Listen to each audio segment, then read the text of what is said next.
Hi guys, welcome to Module 5. Today we are going to be talking about designing for effectiveness, which is a key role for a project manager.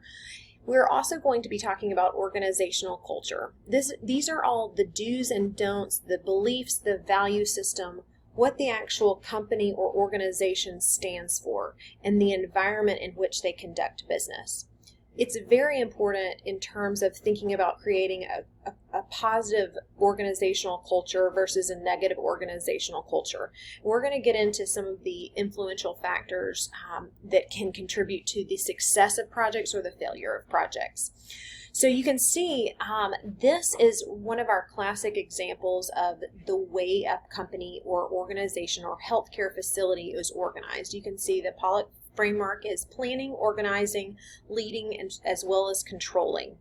I do want you to be familiar with this framework. We have focused on planning as well as leading.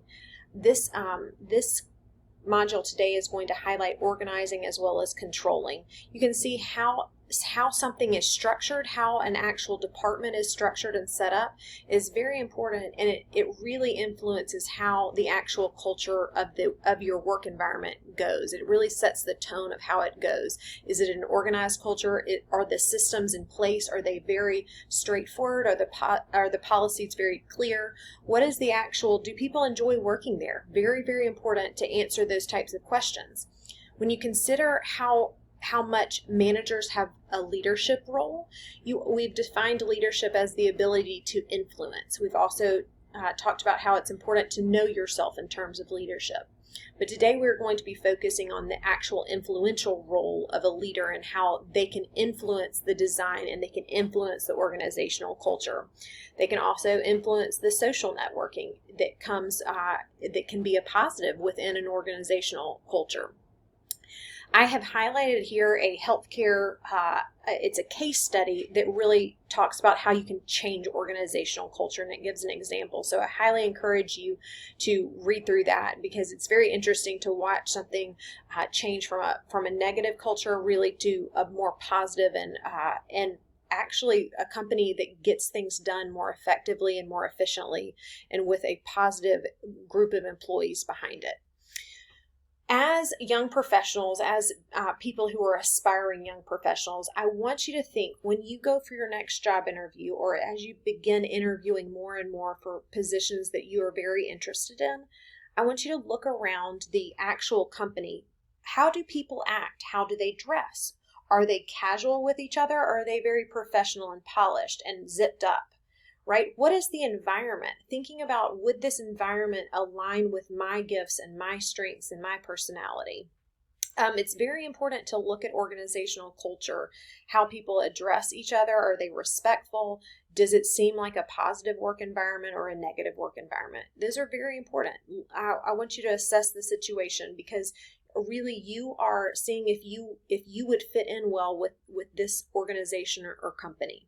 So something to think about.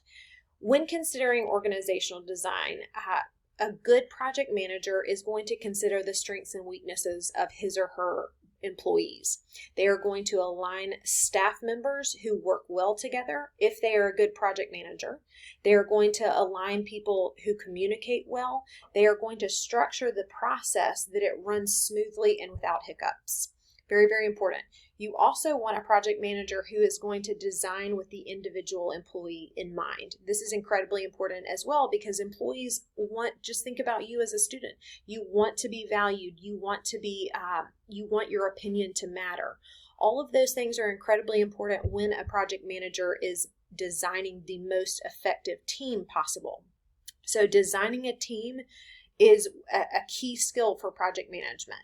So as you are interacting with your teams that we have created in this course, I want you to think about how should I treat my other team members? How would I like to be treated? Those rules still exist in the real world. Treating people appropriately, working together, collaborating effectively to get the job done. But as a project manager, you really want to consider staffing as a key skill for designing the most effective team possible.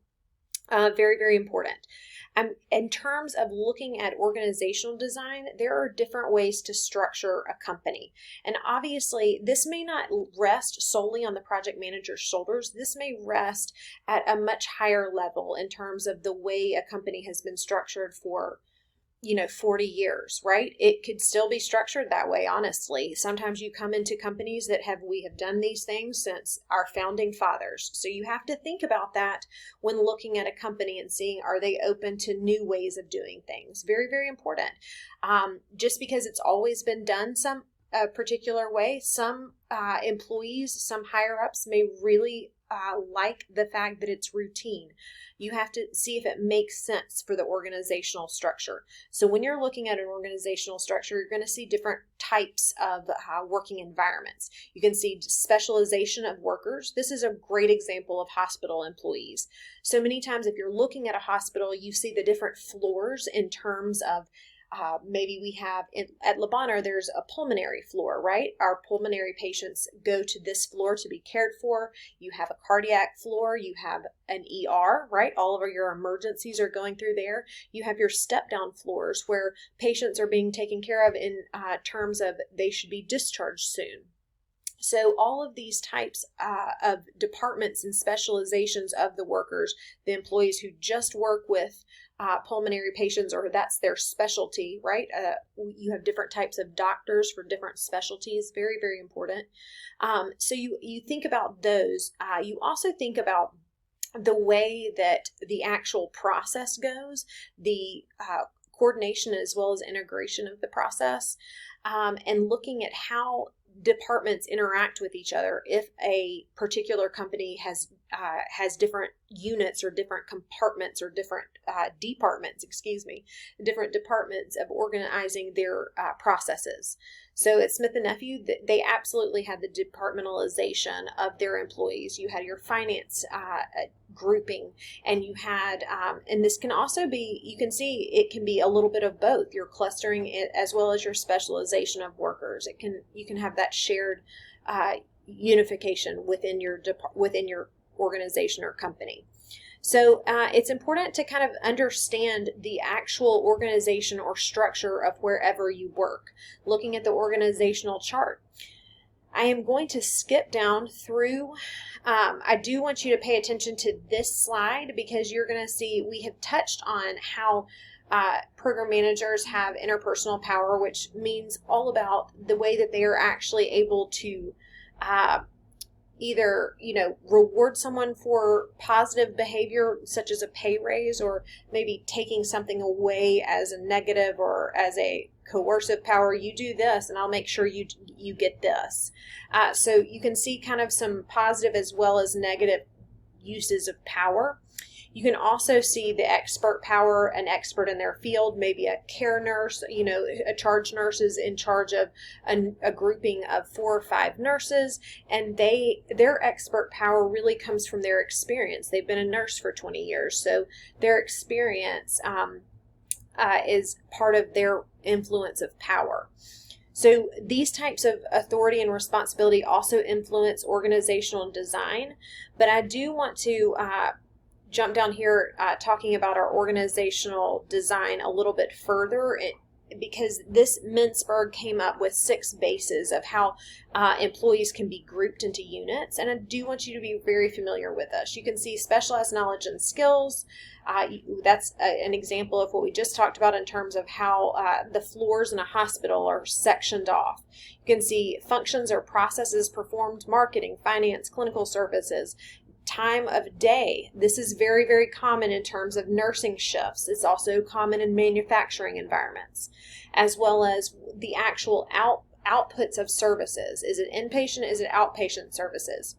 So why am I telling you all of this? I want you to be familiar with this, and you can go through all of this a little bit further.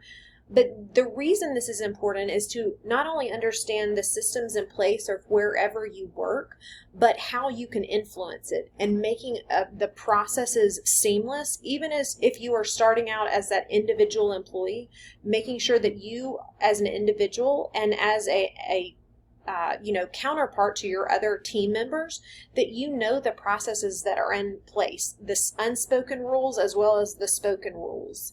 And we're going to get a little bit to those unspoken rules a little bit later.